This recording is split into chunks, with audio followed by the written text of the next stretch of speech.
Well, it's all over the news. Cash rate increase this week. Once again, the RBA meets at the start of every month, which will change next year. Actually, it'll be every second month, I believe. But anyway, they met in June and increased the cash rate by 0.25%, 0.25%, taking the cash rate to 4.1%.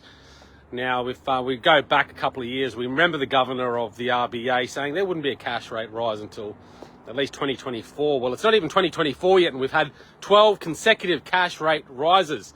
Now, I can hear a lot of you old timers saying, well, that's nothing. It's, been 18% in the past, back in 1990, when we first owned a home, 18% interest rates. And that's all very well and good. But the thing is, this cash rate rise does certainly impact those mortgage holders out there at the moment. It's, for the first time in history, the largest percentage of household income going towards their mortgage, up to 50% in some cases. That's huge. So if you're thinking the mortgage holder's disposable income right now is getting a pinch, it absolutely is.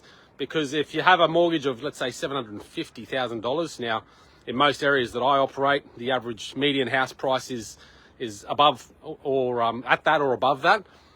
So if you've got a mortgage of that, your increased repayments a month now are about a couple of $1,000s. So that is certainly going to decrease your disposable income. So you're not the cause of inflation. And that's exactly why the RBA, or at least their excuse of why they have risen the cash rate again, because they noticed the CPI index went from 6.3% in April to 6.8% in May. So they've reacted and pushed that up again. Now, I didn't think we'd see too many more cash rate rises.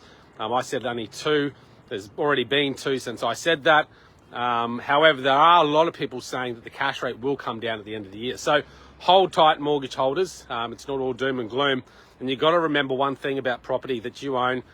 Prices always go up. So there might be a stagnation period. There might be even a slight decline. But if you look over the history of many years, property prices are already going up. And right now, we're actually seeing property prices go up despite the interest rate increases. So hold tight.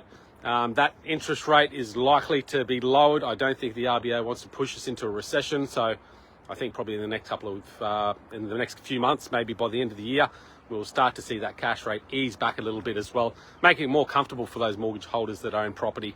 And again, thinking in mind long-term vision here, guys, buying property, holding property, those prices will go up.